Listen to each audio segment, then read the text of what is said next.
Meet the Arduino Uno Q, the Arduino microcontroller with attitude. Possibly catitude. It depends on whether or not he's prepared to leave his box.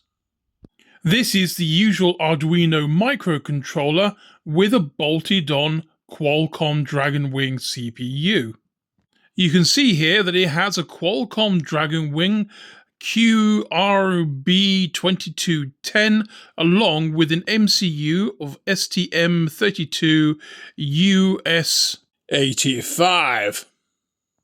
It comes with 2 GB of onboard LPDDR4 RAM and 16 GB of eMMC storage, though there are models with 32 GB of storage and 4 GB of RAM as well.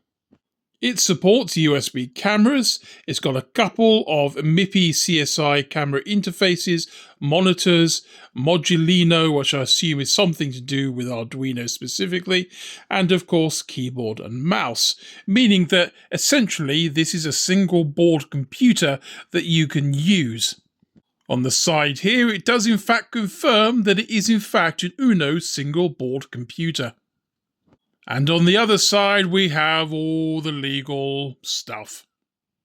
So, with all that said, I think it's time to crack this thing open and have a look inside the box. Inside, there isn't really a whole lot of stuff. There's the board itself and a couple of bits of cardboard.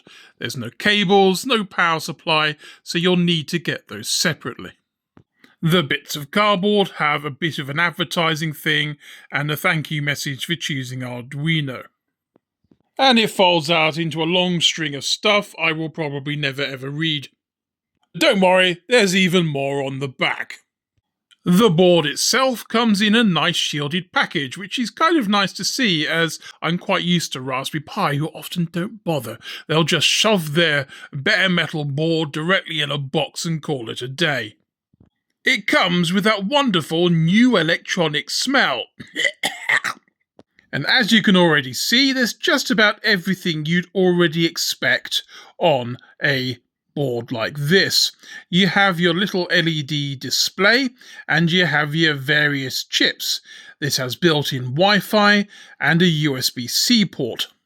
For something that claims to be a single board computer, there is a distinct lack of I/O in the traditional form of extra USB ports.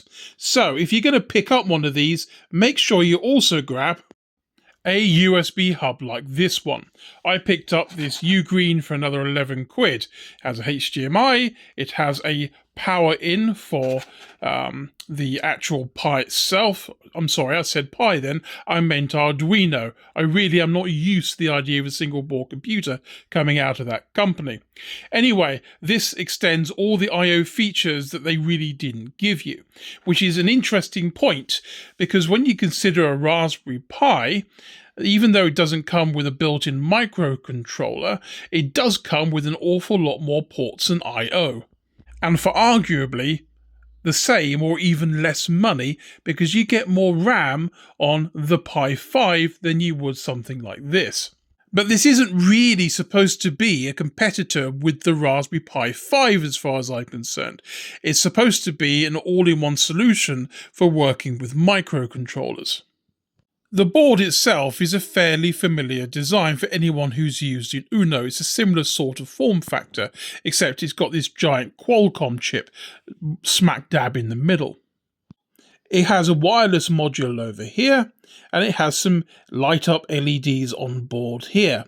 You have your USB-C and a power button, which is honestly something I'd like to see on Raspberry Pis. A power button should be a given, not an optional extra.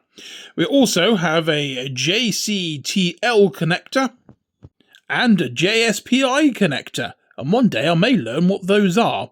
And we have a QWIIC connector. As you can see, Arduino isn't my usual community. I very much come from the RP2040 and the Raspberry Pi side of things, so this is all a little bit alien to me, but I look forward to learning it.